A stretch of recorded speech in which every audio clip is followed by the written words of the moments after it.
রাইতে হইয়া রয়েছে 10-12 জন করে গেছে, কইছে যদি আমাদের লোকের ভোট না দেয় এগরে বাড়ি ঘর আগুন দিয়ে ফিরে দিব।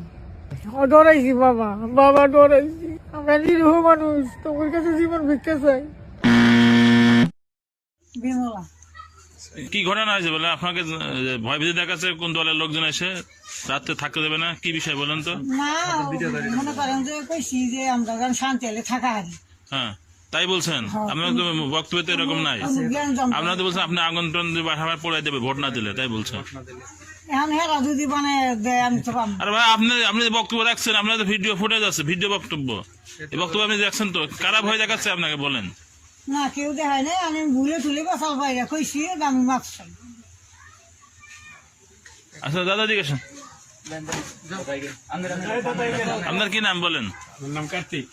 বাবার নাম? গোপাল চন্দ্র। এবার বাড়ি? বাড়ি পুলিশে।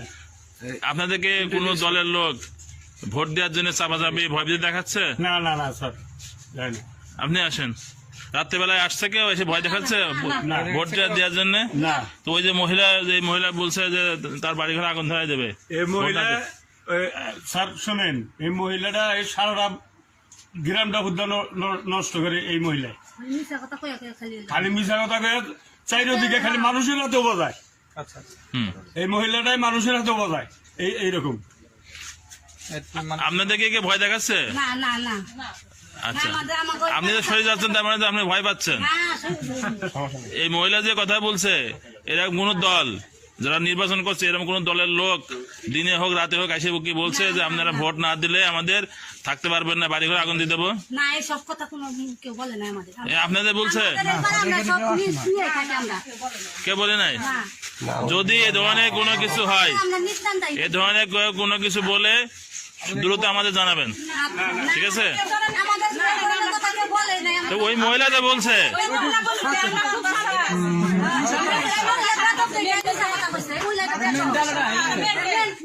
আসলে আমাদের গ্রামে কি এরকম ঘটনা ঘটছে? না। হ্যাঁ, আচ্ছা, তাহলে তুমি কিভাবে তাহলে এই মন্তব্যটা করলা যে জামাত বিএনপি বা যে আমাদের গ্রাম থেকে আমাদের গ্রাম পুরাই দিছে বা ই করছে, এটা কিসের জন্য তুমি বললা? ভুলে আমি কই হেলাইছি আমি মাপ চাই। ভুলে কই লাগি নাকি? এটা তো এখন পুরা এই বাংলাদেশ সহ ওয়ার্ল্ড ওয়াইড জানতাছে, সবাই জানতাছে তুমি এই যে অস্থিরতা সৃষ্টি করলা দেশে। এটা বেশি জানি যে আমার মাথা মেন্টাল। তুমি মাথা মেন্টাল তো এখন দেখো যে এখন কি অবস্থাটা হয়ে গেছে, এখন তো সবাই জানে, এখন তো অবস্থা খারাপ হয়ে যাব। তুমি আসলে আমাদের গ্রামে তো অনেক লোকজন আছে, তুমি না জানে এককভাবে কি কথাটা কিসের জন্য বললা? তোমার কি এই কথাটা কে বলছে? না, কেউ বলে নাই? তাহলে তুমি যে বললা